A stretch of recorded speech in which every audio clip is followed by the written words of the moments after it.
Hello and welcome to Sanlando Sound Waves. My name is Erica Holloway, and I will be your reader today. We are on day 207, week 42, and the reading today is from the Gospel of Luke, chapter 22, verses 39 through 62. Jesus prays on the Mount of Olives.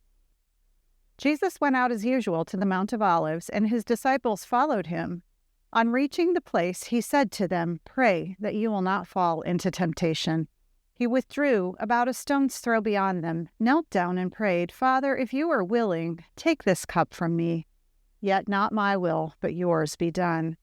An angel from heaven appeared to him and strengthened him. And being in anguish, he prayed more earnestly, and his sweat was like drops of blood falling to the ground.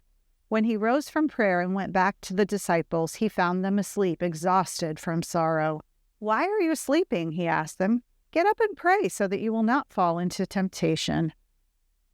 While he was still speaking, a crowd came up, and the man who was called Judas, one of the 12, was leading them.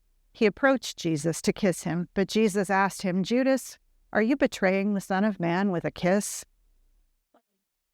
When Jesus' followers saw what was going to happen, they said, "Lord, shall we strike with our swords?"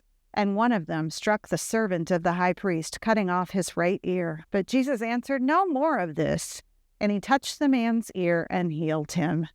Then Jesus said to the chief priests, the officers of the temple guard, and the elders who had come for him, "Am I leading a rebellion that you have come with swords and clubs? Every day I was with you at the temple courts, and you did not lay a hand on me. But this is your hour when darkness reigns."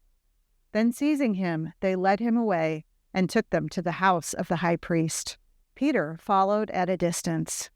When some there had kindled a fire in the middle of a courtyard and had sat down together, Peter sat down with them. A servant girl saw him seated there in the firelight. She looked closely and said, "This man was with him." But he denied it. "Woman, I don't know him," he said. A little later, someone else saw him and said, "You also are one of them." "Man, I am not," Peter replied.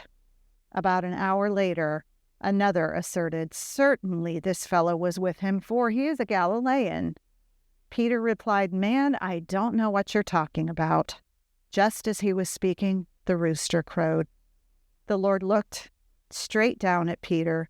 Then Peter remembered the word the Lord had spoken to him. "Before the rooster crows today, you will disown me 3 times. And he went outside and wept bitterly. Now let's consider our 7 arrows. What does this passage say? What did it mean to its original audience? What does this passage tell us about God? What does this passage tell us about humans? What does this passage demand of me, and how does this passage change the way I relate to people? What does this passage prompt me to pray to God? Our devotional today. Jesus' prayer in the garden revealed the pain he faced. He knew his death would not be easy. In fact, it was the most heinous way a human could die.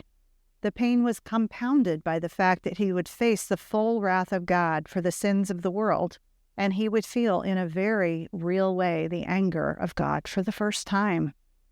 Jesus asked the Father if there was any way he could avoid drinking the cup of God's wrath.